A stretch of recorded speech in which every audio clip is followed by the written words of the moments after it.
Tonali, Fernando, cansado de No, buscar cómo calcular tu tamaño de muestra.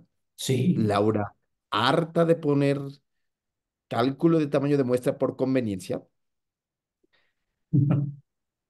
Diana, cansada de decir qué es eso de muestras finitas e infinitas. Harta de Cansa. buscarle los tres pies al gato y no encontrarlos. Este es el momento que estaban esperando. Aquí nosotros les vamos a explicar qué crees. Cálculo de tamaño de muestra. Paso número uno. Fernandito, ¿por qué se calcula el tamaño de muestra? ¿Por qué, por qué, por qué? Pues para que tengamos resultados que puedan trasladarse a la población que estamos estudiando. O sea, nosotros tomamos una muestra de esta población y entonces que puedan ser resultados pues sí, que se puedan trasladar, ¿no? Aplicar, ¿no? Resultados fidedignos. Replicar. Y fidedignos. No aplicables, sino fidedignos. Es decir, que nos enseñen a terminar una pregunta de investigación, a responder una pregunta de investigación con dirección y magnitud. Es decir, fidedignos. Es decir, cuando yo estoy haciendo una hipótesis, las hipótesis o las preguntas de investigación deben tener dirección y magnitud. Antes de que empiece a hacer el estudio, yo ya tengo que saber cuál es el resultado que yo quiero obtener. ¿Se entiende esto, Laura? Sí, Sí. ¿De qué sí, estoy que estudiando? ya tengo que sospechar qué resultado voy a obtener. Yo ya tengo que hipotetizar qué resultado voy a tener, ¿sí? Voy a poner un ejemplo. Y entonces, yo voy a pensar que estoy en un estudio ¿qué les parece? En un estudio de causa-efecto, en donde estoy buscando qué pacientes con diabetes mellitus tipo uno, ¿sí? Dije diabetes mellitus porque soy un tonto, pero lo que quise decir es niños que viven con diabetes tipo uno. Y entonces, a unos niños, yo tengo la hipótesis de que unos niños, de forma aleatoria, si yo les pongo un monitor de glucosa continuo y lo comparo contra picarles el dedo, ¿sí? Eh, Vamos a ponerle glucosa capilar, ¿sí? Intersticial contra capilar. Mi hipótesis es que aquellos niños que tienen el monitor de glucosa continuo van a lograr su éxito metabólico en mayor porcentaje que el otro. Y el éxito metabólico lo voy a encontrar en qué tantos pacientes logran estar más de 7, digo, menos de 7 de hemoglobina glucosilada versus más de 7. ¿Se entiende esto? ¿Se entiende esta hipótesis? ¿Sí? ¿Sí, sí, Dianita? ¿Sí? ¿Sí, Sí. sí? ¿Sí, Cruz? ¿Sí? ¿Va bien? Entonces, entonces, si esto fuera cierto, entonces nosotros tendríamos este otro, este otro gráfico. Y el gráfico que nos correspondería sería decidir si aquí en el eje de las 10 es la variable dependiente, siempre el eje de las 10 va a la variable dependiente. Entonces aquí, ¿qué porcentaje, qué porcentaje de pacientes adquieren la hemoglobina glucosilada? Más de 7, ¿sí? ¿Se entiende? Ok. Y entonces pensemos que yo tengo aquí abajo el monitor de glucosa continuo y en el otro grupo tengo el... Y lo que yo hago como hipótesis es que leo los artículos. Y entonces o leo o encuentro algún factor. Ya llegó Salvador. Gracias, Salvador. ¿Cómo estás? Estábamos esperando, pero ya dijimos, ya empezamos sin él porque yo creo que andabas en el tráfico. ¿Qué No, perdón, porcentaje doctor, es que hipotético? el internet me falla mucho, a veces es muy Ah, y a mí variable también aquí, me pero ya falla. estoy aquí, doctor, perdón. Hay que pagarlo, no te preocupes. El monitoreo de glucosa continuo, ¿qué porcentaje creen que logre el control metabólico? Vamos a hacerlo así, hipotético, sin que sepa nada. ¿Qué porcentaje les gustaría? Cruz, 90. 90%. ¡Wow! 90%, no manches, que todavía creen en los Reyes Magos. Ok, 90%. ¿Y qué porcentaje le podríamos dar ¿cómo se llama? A la Glucosa glucosa capilar. capilar. Ajá, 60. 60. ¿Ok? Y entonces, ahora lo que necesitamos saber es, ¿cuántos pacientes necesito para poder hacer este estudio y demostrar que estos resultados que yo obtengo son robustos estadísticamente? ¿Se entiende? Sí. No quiere decir que sea extrapolable a la realidad, como nos habíamos contado, sino lo que quiero decir es que ¿cuántos pacientes tengo para probar esta hipótesis?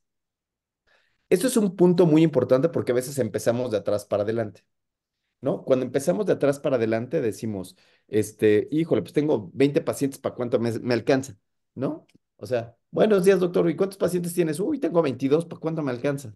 ¿Sí? ¿O ¿para qué hipótesis puedo probar con 22? Eso no es ciencia. La ciencia empieza de una hipótesis donde ya empecé que tiene dirección y magnitud. Aquí vemos claramente de cuál es la dirección. De dirección quiere decir que le va mejor al monitoreo de glucosa continuo y tiene otra cosa que se llama magnitud o delta. Ese delta es ni más ni menos que la resta entre 90 y 60. ¿Ok? ¿Sí? Entonces, ¿de cuánto sería el delta de esta ocasión? De 30. Wow. Y entonces aquí vamos a lo primero que platicábamos en la mañana. Entonces, una máxima en el cálculo de tamaño de muestra es que cuando estoy buscando diferencias grandotas, diferencias, diferencias grandes, ¿qué creen? ¿Muestras chiquitas o cuánto? Muestras chicas, ¿no? Uy, pues no necesito muchas muestras, no necesito ser físico matemático para probarlas, ¿sí? No necesito tener muchos, es decir, con pocos pacientes yo puedo ver el resultado. Diferencias grandes, es decir, estas deltas, necesito pocos pacientes, necesito poco muestreo. En el entendido de que cuando yo digo muestreo, estoy hablando de algo que se llama error muestral, ¿no? O también llamado error estandarizado. El error estandarizado, dígame cuál es la fórmula del error estandarizado. Claro, ¿cuál es la fórmula del error estandarizado? Es la raíz cuadrada de la desviación estándar entre la muestra. No, Entre no, N, ¿no? es la desviación estándar Desviación entre la raíz de la n, de la N. ¿sí? ¿Ok? Sí. Ese sería el error. Quiere decir que entre más muestreo, el error se va haciendo más pequeño, ¿sí? Pensemos en un pastel. Entre más pruebe el pastel, menos me equivoco para saber adivinar de qué es el pastel. ¿Sí queda claro? Si yo pruebo un pedacito, me puedo equivocar porque ese pedacito puede ser que no tenga fresas. Y entonces diga, ay, ¿de qué era el pastel? ¿Quién sabe? No, ni supe. ¿Sí? ¿Sí queda? Perfecto. Ok, entonces, diferencias grandes, necesito poco muestreo. Pero si estoy buscando diferencias diminutas, diferencias pequeñas, ¿qué necesito? Una muestra grande. Necesito muchos pacientes, ¿sí? Y eso es lo que vamos a intentar probar ahorita. Ahora, tenemos que tener otro concepto. El siguiente concepto que debemos de tener es que, ¿a qué se deben los resultados de un estudio? Bueno, los resultados de un estudio se pueden deber a el error que tenga yo de la muestra, ¿cierto? ¿Sí? ¿Y a qué otra cosa se puede deber? Al Laura. azar. Al azar, claro. ¿Qué es eso del azar? A la suerte. Mm, sí, o Pensemos sea, en un embarazo. ¿Cómo que a la suerte? ¿Qué es la suerte en un embarazo? Fer, ¿Qué es la suerte? O sea, se refiere a que no haya sido algo esperado. Quizás se puede decir esperamos que la mujer ovule entre tal día, tal día, y entonces se encuentre en la trompa de Falopio exactamente en ese mismo momento. Entonces el azar quiere decir que, híjole, pues para que llegue ahí, entre más muestra tengas, ¿no? Entre más veces lo hagas, más fácil es que se embarace. Pero si lo hacen una vez al año, pues la probabilidad de embarazo disminuye, aunque puede ser, ¿sí? Aunque puede pasar, ¿no? Puedes tener esa suerte, ¿ok? Entonces, eso sería la suerte, la probabilidad de que algo se deba al azar. Y entonces, ¿de cuánto es la probabilidad que nosotros nos gusta tener de que algo se deba al azar? Estimada Laura Gu. Bueno, primero, ¿de cuánto a cuánto va el valor de P, que es la probabilidad de que algo se deba al azar? ¿De cuánto a cuánto va? ¿Qué es este valor de De, P que vemos en los artículos? ¿Cuáles son los valores de P? Laura.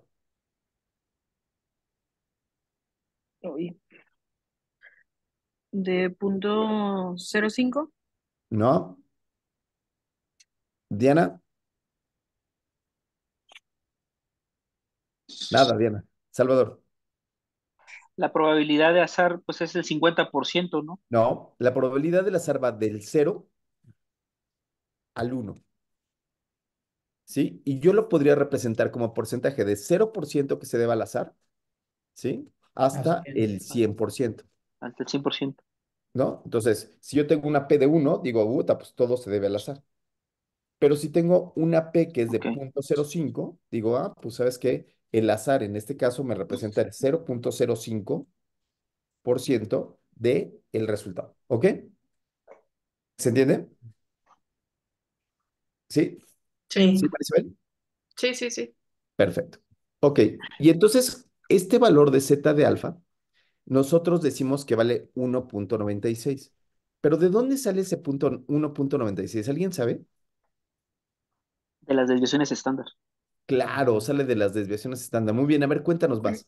A ver, tengo este fenómeno y entonces tengo este fenómeno que le voy a llamar la realidad, la verdad. Te digo la verdad, no te engaño.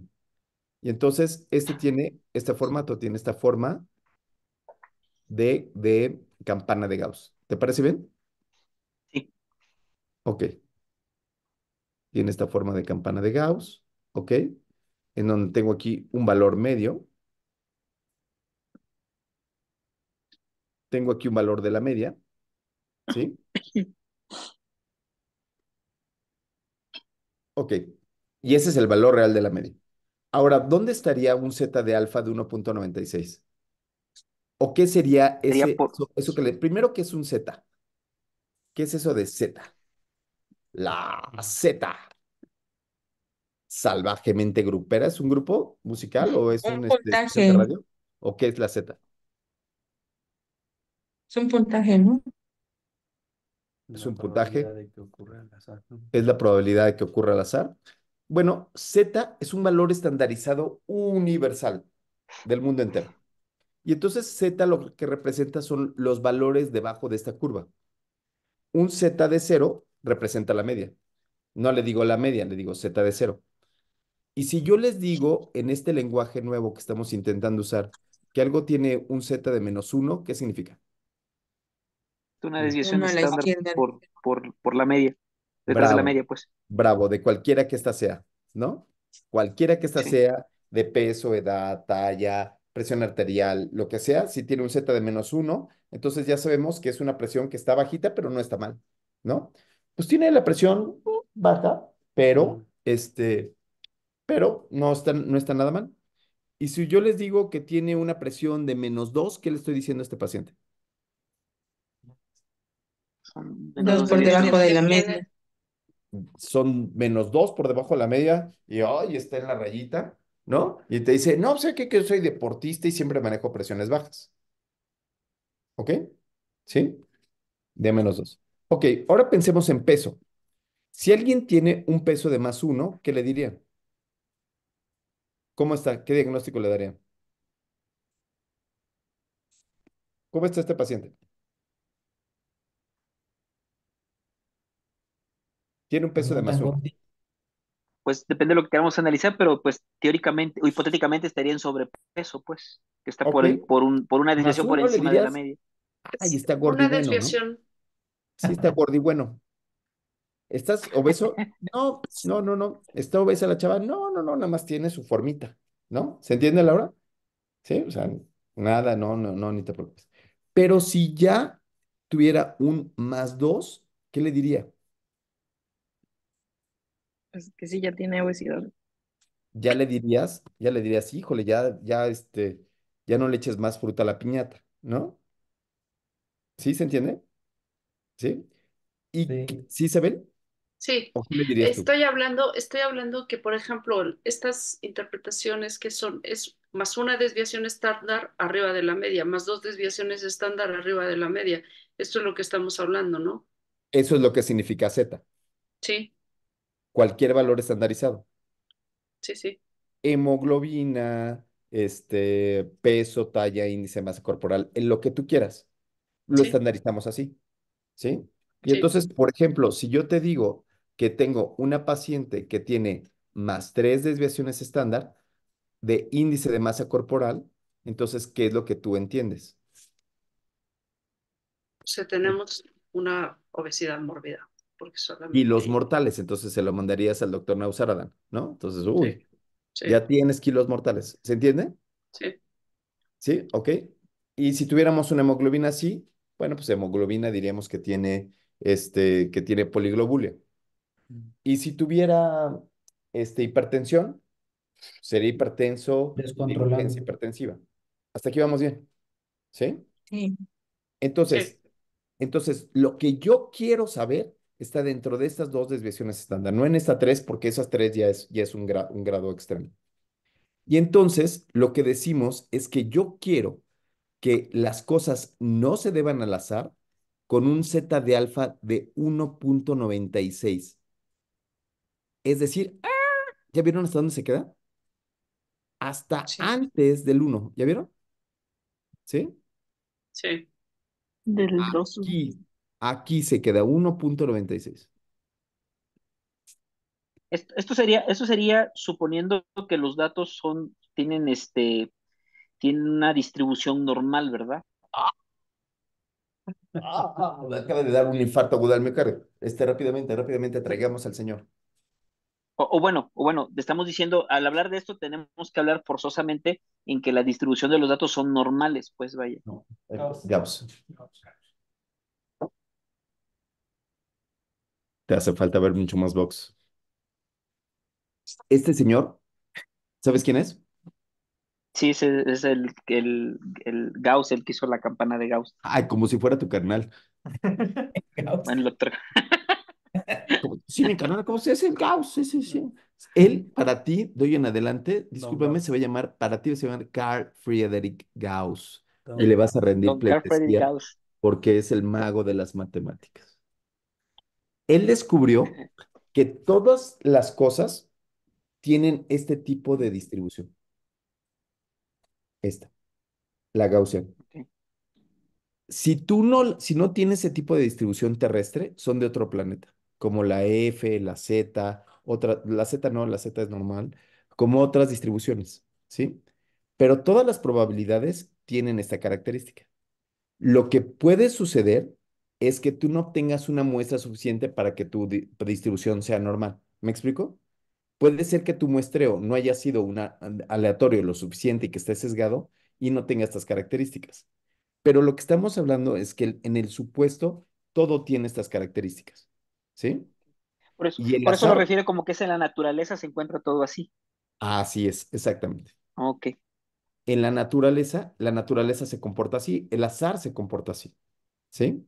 En donde la mayor probabilidad es que las cosas no se deban al azar, sino a las causas, y solamente tengamos este 0,4 de azar, ¿viste? O sea, ¿Cuánto todo queremos? lo que está por debajo, todo lo que está por detrás de eso es el 95% de lo que se está midiendo en ese momento, pues. Sí, ¿no? Sí. Más o menos, porque esto es de una sola cola. Entonces, como es de una sola cola, solamente aquí estaríamos hablando de la mitad, que sería 0,40 o sea, no Ajá, la bueno. mitad de 95, ¿sí? Sí, Lo la que mitad nosotros, ajá. lo que nosotros decimos es que actualmente la estadística es bilateral. Y bilateral quiere decir de los dos lados, tanto de riesgo, Como de protección.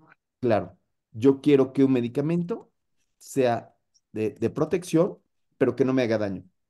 Y entonces hay muchos medicamentos que a veces los doy y me hacen riesgo y de protección. Entonces la estadística que hizo un sujeto que se llama Ronald Fisher, ¿sí? Un sujeto que se llama Ronald Fisher, entonces lo que dijo es que para que una P fuera significativa tenía que ser bilateral, ¿ok? Entonces, bilateral, la probabilidad de que algo se deba bilateral al azar es, de este lado sería 0,1, del otro lado sería 0,01, y entre los dos lados, 0,01 bilateral, 0,01 entre dos, ¿cuánto es?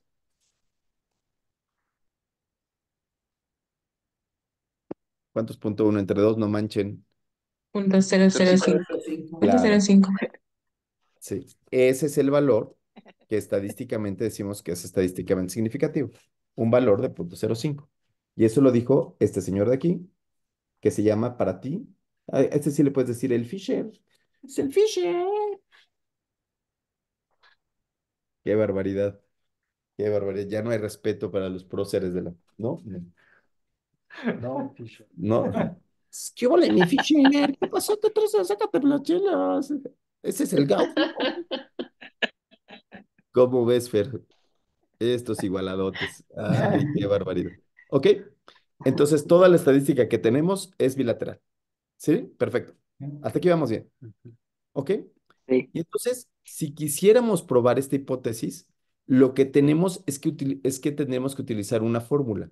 La fórmula que tendríamos que utilizar es la fórmula para diferencia de dos proporciones. ¿Ok? Fórmula para la diferencia de dos proporciones. ¿Se entiende? Pero no se preocupen porque hay fórmulas prácticamente para todo. Hay fórmulas para una proporción, para dos proporciones, para... ¡Buch! Hay fórmula prácticamente para todo, ¿sí? Entonces, pero hoy solamente voy a enseñarles tres tipos de fórmulas distintas, ¿ok? Entonces, paso número uno, nos vamos a ir a una cosa que se llama OpenEpi. A ver si lo puedo compartir, ¿eh? ¿Ven ahí mi pantalla? Sí. Está abriendo. Ah, no, sí es cierto, está Ah, abriendo. no, no sé. O sea, está pensando, pues. No, no se puede. Entonces, ábrenla ustedes. Entonces, alguien que esté en la computadora, ¿quién puede?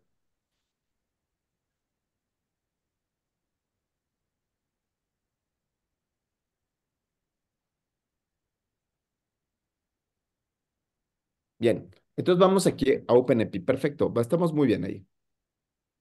Muy bien. Y entonces aquí nos vamos al donde dice tamaño de muestra. Más abajo, más abajo, más abajo. Ahí vamos a tamaño de muestra. Y entonces ven ustedes que tenemos para una proporción, si solamente quisiera ver la prevalencia de una enfermedad. Pero en esta ocasión queremos buscarlo en un ensayo clínico. Y entonces vamos ahí donde dice corte y ensayo clínico. Perfecto. Muy bien. Y entonces vamos a donde dice introducir datos. Perfecto. Entonces, lo primero que nos marca aquí es esto que dice nivel de confianza de dos lados. ¿Ya vieron qué es eso de los dos lados? Sí. Sí, Bilateral. ¿Y quién Sí. fue el que propuso que fuera bilateral? El Fisher. Fisher. el Fisher. Conspira entre ellos.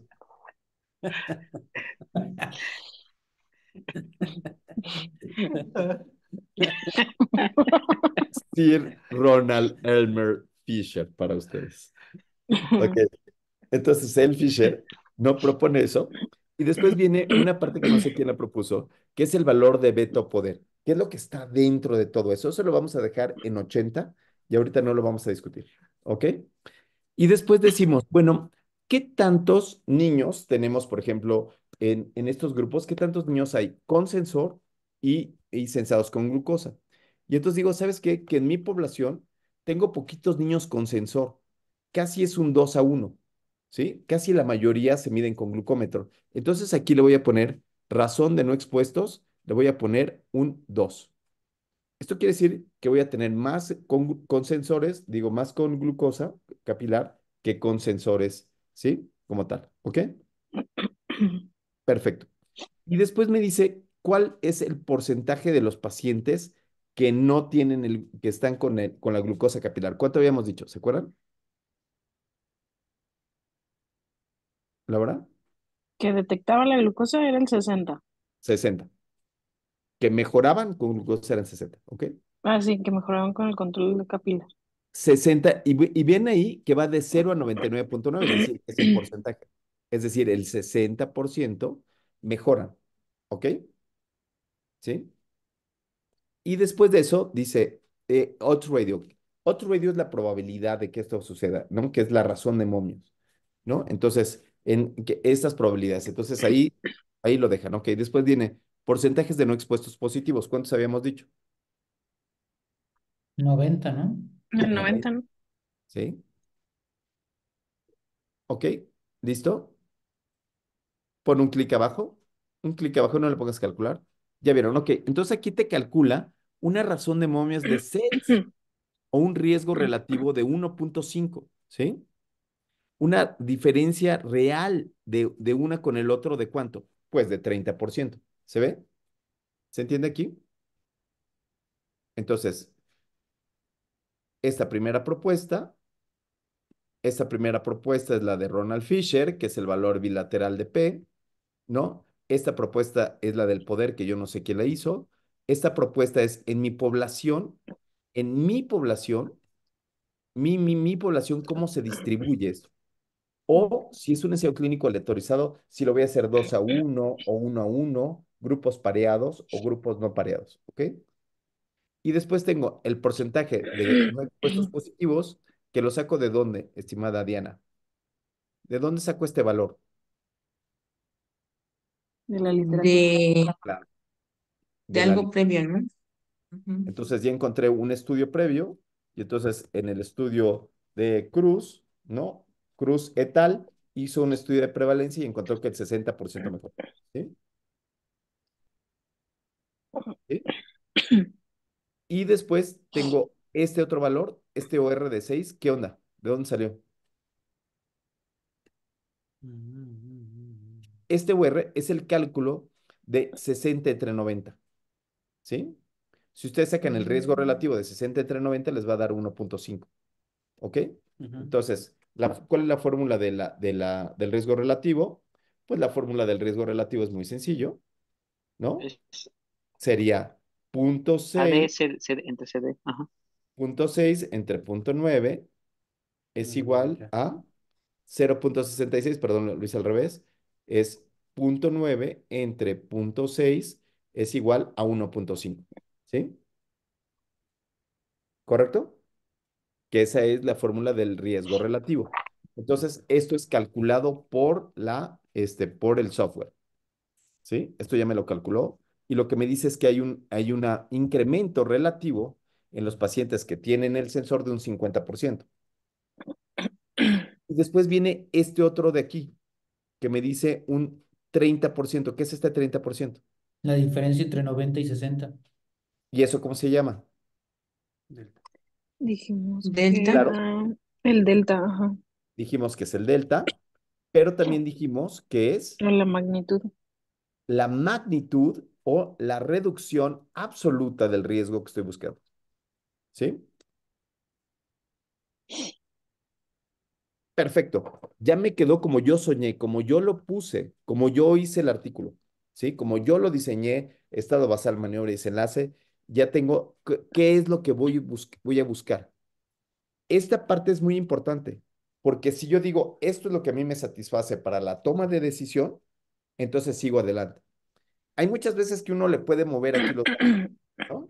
Entonces, aquí es así como que, uy, pues le puedo mover. Pues sí, le puedo mover, pero me estaría engañando a mí mismo, ¿sí? Mí mismo, ¿como cuántos pacientes quieres, carnal? Pues es que me sale, pues échate otro más porque tengo más pacientes, ¿sí? Me puedo engañar todas las veces que quieran, pero esto sería para uno, para no engañarte, ¿Sí? ¿Ok? ¿Hasta aquí vamos bien? Perfecto. Ahora sí, ahora sí. Vayamos a donde dice calcular. Perfecto. Y entonces vamos uno por uno. ¿Qué significa nivel de significancia de dos lados bilateral, estimado Noel? 1 - alfa. Uno menos el. Es el azar que habíamos dicho, ¿no? Ujú. Ujú. Y entonces después viene el poder estadístico del 80%. ¿Sí? ¿Qué es esto de la razón de los expuestos y no expuestos? 2 a 1. La población que estaba sometida al estudio. Muy bien. Porcentaje de no expuestos positivos, La, Los di- que se me dan con glicemia capilar. 90 las Los personas. de con monitor. con monitor. Esto es lo que voy a obtener, esto es lo que yo quiero, un OR de 6 o un riesgo relativo de 5, y lo que estoy buscando es una reducción absoluta de riesgo delta de un 30%. ¿Sí? Y con eso tengo tres fórmulas. Las dos primeras son las de Case y las de Flace, y las después, la última es las de Flace con continuidad, con corrección de continuidad. Ok. Esta es más robusta. Yo lo que les diría es que cuando uno manda artículos, casi siempre ellos te piden los datos más fuertes, ¿no? Entonces te piden, ¿sabes qué? Yo quiero esta fórmula. Y entonces aquí nos dice que requerimos 89 pacientes. ¿Qué es lo que les quiero decir? Que cuando tenemos una delta tan grandota como del 30%, requerimos muy poquitos pacientes. ¿Sí? ¿Sí? ¿Ok? Ahora, ¿cómo escribo mi cálculo de tamaño de muestra? ¿Cómo lo harían? ¿Cómo lo escribirían? Bueno, lo primero que decir es, Mm. se calculó el tamaño de muestra utilizando la fórmula de Fleiss con continuidad para dos proporciones independientes, ¿sí? Con un zeta de alfa, con 1 - alfa de 95%, un poder del 80%, y se hizo una relación de 2 a 1 en la selección de los pacientes. De acuerdo a lo que escribió el doctor Cruz, se encontró que el 60% de los pacientes con glucosa estaban controlados, y de acuerdo a lo que encontró el doctor Noel, el 90% estaban controlados. Con eso se obtendrá un OR del 6% o un riesgo relativo de 1,5, y se requieren, para esta diferencia de un 30%, se requieren 89 pacientes.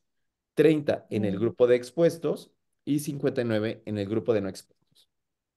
Em, San se acabó. ¿Fácil o difícil? Pues se ve Fácil, fácil. ¿no? Muy bien. Ahora hagámoslo. Solamente vamos a hacer un último escenario, si les parece bien. Solamente vamos a hacer un último escenario en donde vamos a poner introducir datos otra vez. Regrésate a introducir datos. Y ahora aquí en la introducción de los datos, ¿sí? Ahora vamos a hacer un tamaño de muestra más pequeñito, ya no de 30. Ahora vamos a ponerle que la glucosa continua no es del 90%, que fuera del 65%, ¿sí? Para Más hacer arriba un donde dice 5. porcentaje de Ujú. expuestos positivos, más abajo, más abajo, más abajo. Bueno, y de 60, bien. Lo que estamos viendo aquí, ajá, al ladito, ¿ok? ¿Sí? Ahora los riesgos relativos son más chiquitos, 0,81, riesgo relativo es 0,92. Hay una diferencia real de riesgo de un 5%. ¿Cuánto esperaríamos que fuera la muestra? ¿Más grande o más chica, Más Isabel? grande. Más grande. Vamos a ver qué tan grande. Calcular. Uy. Uy, por ahí dijo, uy. Entonces, cuando alguien les quiere vender un estudio de no diferencias, cuando alguien les quisiera vender un estudio de no diferencias, es decir, que hubiera una diferencia de un 5%, lo más probable, lo más probable es que nos salgan un montón de datos. ¿Sí? mm, ¿Ok? ¿Sale? Perfecto. Muy bien. Y entonces, además de esto, tenemos otros tamaños de muestra. Por ejemplo, vamos a este que dice una proporción.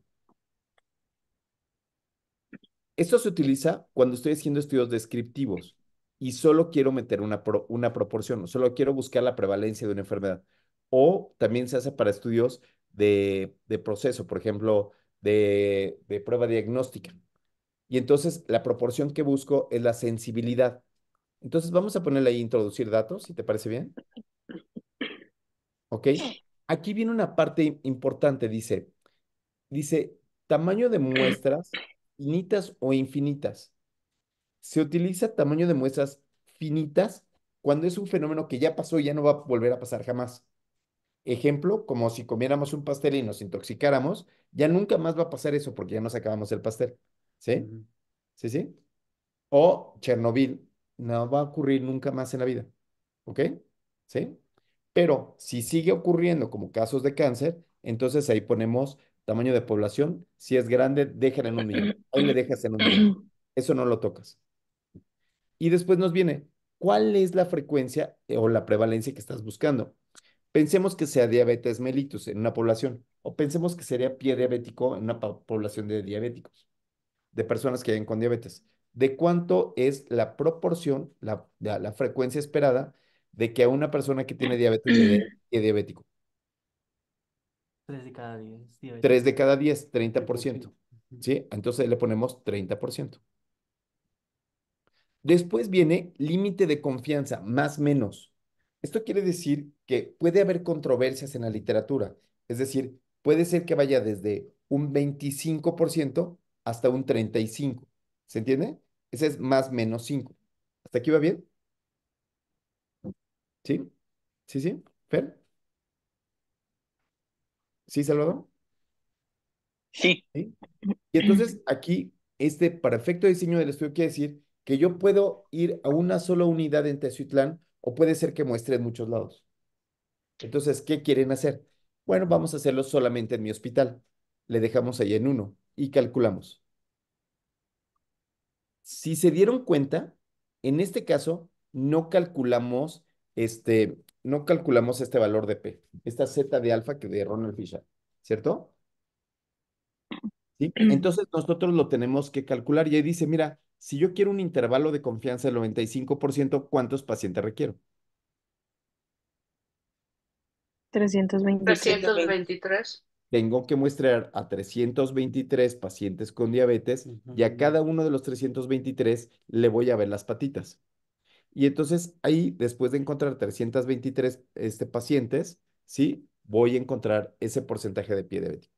¿Ok?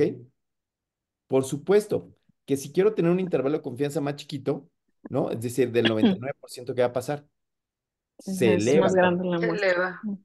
porque, porque se hace más confiable. Pero si no lo quiero tan confiable, se baja, ¿no? Es mayor la incertidumbre, 138. Las pruebitas del pastel lo hacen. ¿Sí? ¿Sí queda? Sí.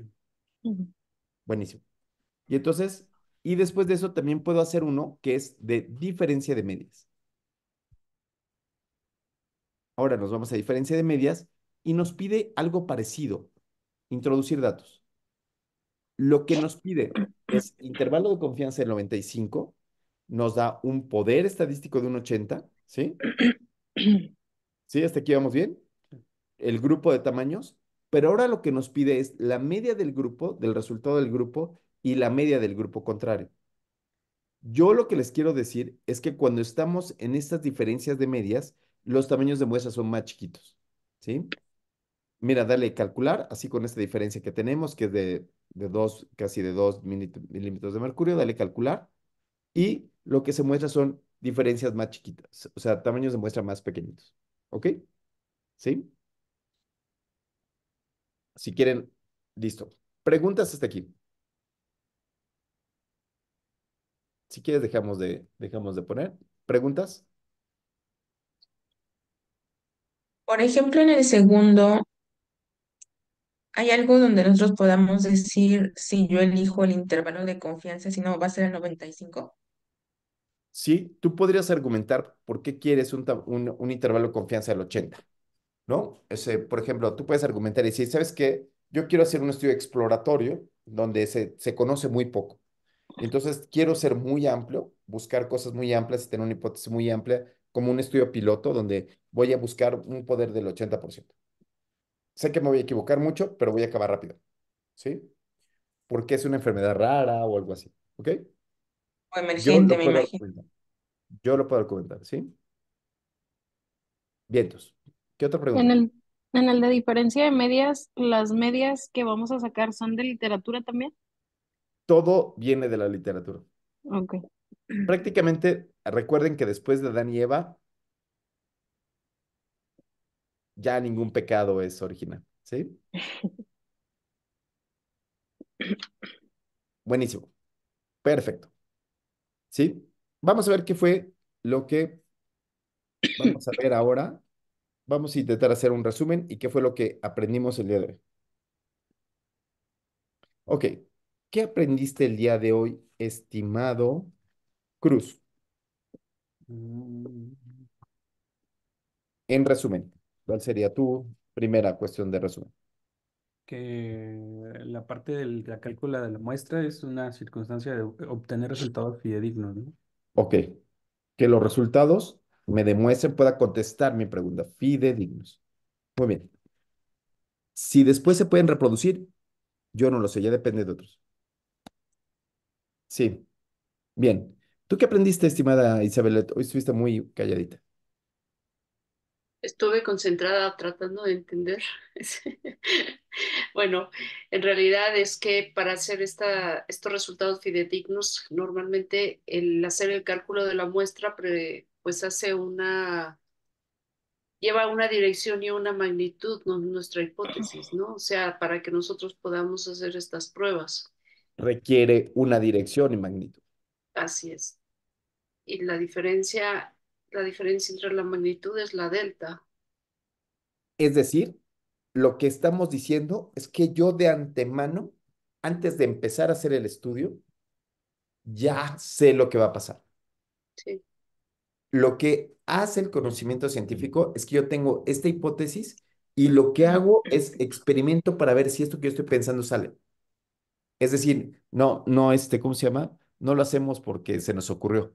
¿Se entiende? No sí. son ocurrencias. Pues a ver qué sale. Pues no, nadie sabe. ¿No? No, nadie sabe nada. Sino yo de antemano digo, si lo voy a hacer. Sí, muy bien.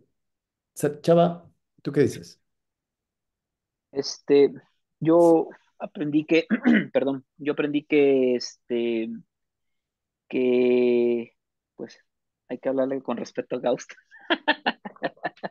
No, yo, Gracias, gracias, amigo. Yo me pasé toda la vida estudiando para que tú me desprecies. no, aprendí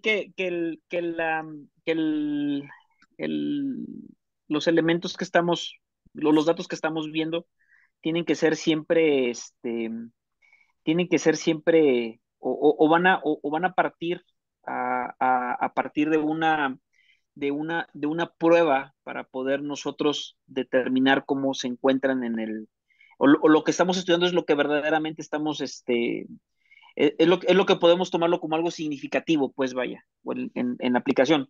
Por ejemplo, si estamos hablando de 10 personas, esas 10 personas son las que verdaderamente representan un grupo de población que tienen algo en común. Y para poder determinar que esas personas tienen algo en común y que queremos estudiarlo, tenemos que entender que tienen que estar dentro de un rango. En este caso, pues para eso nos sirve la campana de Gauss, pues para saber en el rango en el que estamos, que verdaderamente están representando lo que queremos, a una magnitud mayor de lo que queremos estudiar. Porque si queremos estudiar una magnitud mayor, nunca vamos a terminar de estudiar. Bien, perfecto. No sé si me doy a entender. Creo que sí. Sí estuvo muy rebuscado. Para resumen final, sí. Pero lo que yo creo que quieres decir es que estos datos de cálculo de tamaño de muestra no nos los sacamos de la manga, sino hacen referencia a estos análisis estadísticos previos y a las pruebas estadísticas que le vas a hacer. Si Sí, yo el exacto. análisis estadístico lo voy a hacer para diferencia de medias, tengo que construir una diferencia de medias para cálculo de tamaño de muestra. Si mi resultado final va a ser presente-ausente, tengo que construir con una diferencia de proporciones. ¿Sí? Sí, sí, por ejemplo, digo, se me viene a la mente ahorita algún dato que yo vi y que presentaban en los consejos de los diferentes tipos de consejos de las especialidades, y entonces querían decir qué consejo o cuáles de los consejos tenían más números de agremiados que estaban en el proceso de certificación.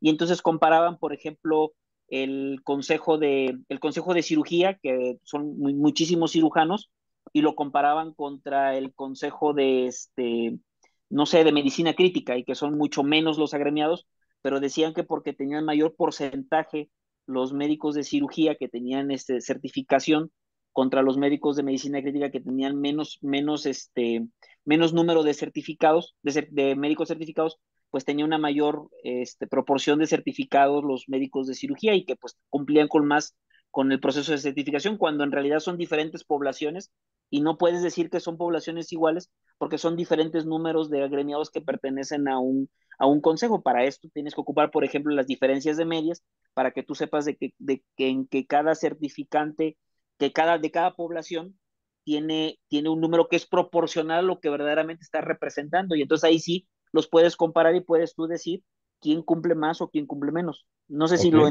lo expliqué mejor.